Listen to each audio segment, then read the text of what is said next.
కేంద్ర ప్రభుత్వం పార్లమెంట్లో ప్రవేశపెట్టిన వక్ఫ్ బోర్డు బిల్లును వ్యతిరేకిస్తూ ముస్లిం సంఘాలు కాకినాడలో నిరసన ర్యాలీ నిర్వహించారు. ఈ సందర్భంగా ముస్లిం అడ్వకేట్ అసోసియేషన్ రాష్ట్ర అధ్యక్షుడు ఆలీ రామారావుపేట మసీద్ కార్యదర్శి ఎస్కే కాజా మాట్లాడుతూ ముస్లింలకు అన్యాయం చేసే విధంగా కేంద్రం తీసుకువచ్చిన బిల్లుకు రాష్ట్ర ప్రభుత్వం మద్దతు ఇవ్వడం దురదృష్టకరమన్నారు. ముస్లింలకు అన్యాయం చేసే విధంగా తీసుకువస్తున్న వక్ఫ్ బిల్లుపై తాము సుప్రీంకోర్టులో న్యాయ పోరాటం చేస్తామని తెలిపారు.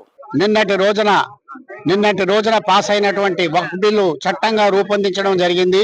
దాని మీద నిరసన వ్యక్తం చేస్తూ ముస్లిం సోదరులందరూ కూడా రోడ్ల మీదకి రావాల్సిన పరిస్థితి. ఇలా చేయాలనే ఉద్దేశంతోనే, కుట్రతోనే ఈ ముస్లిం సమాజాన్ని వేరు చేసి చూపించాలనే దురుద్దేశంతో ఈ రకమైనటువంటి బిల్లును తీసుకురావడం జరిగింది.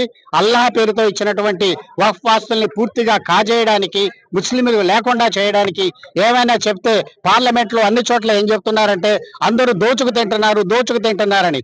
ఎలకలు పందికొక్కుల్లాగా తింటుంటే కనబడితే ఇంట్లో ఇల్లు తగలబెట్టేస్తామా, అదే విధంగా వాళ్ళు ముస్లింలకు ఏదో సేవ చేస్తామని చెప్పి పూర్తి వక్ఫ్ యాక్ట్ పూర్తిగా దాన్ని నాశనం చేసి 44 సవరణలతో ముస్లింల ఉనికి భారతదేశంలో లేకుండా చేస్తున్నారు.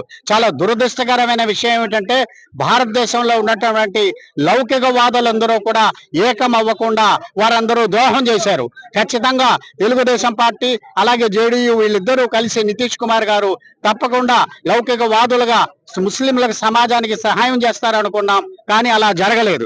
కానీ అభివృద్ధి పేరుతో రాష్ట్ర అభివృద్ధి కోసం ముస్లింలను బలి చేసి వారి సమాధుల మీద అభివృద్ధి కట్టడాలు కట్టాలనే ప్రయత్నాలు జరుగుతున్నాయి. చాలా దురదృష్టకరమైన విషయం. ఏదేమైనప్పటికీ ఈ చట్టం కనుక చట్టంగా రూపుదాలిస్తే, వక్ఫ్ బిల్లు మీద చట్టంగా వస్తే దాన్ని తప్పకుండా మేము న్యాయస్థానాల్లో ప్రశ్నిస్తాం. దాన్ని ఖచ్చితంగా వెనక్కి వెళ్ళేలా చేస్తాం. ఎందుకంటే ఇది పూర్తిగా రాజ్యాంగ వ్యతిరేకమైనది.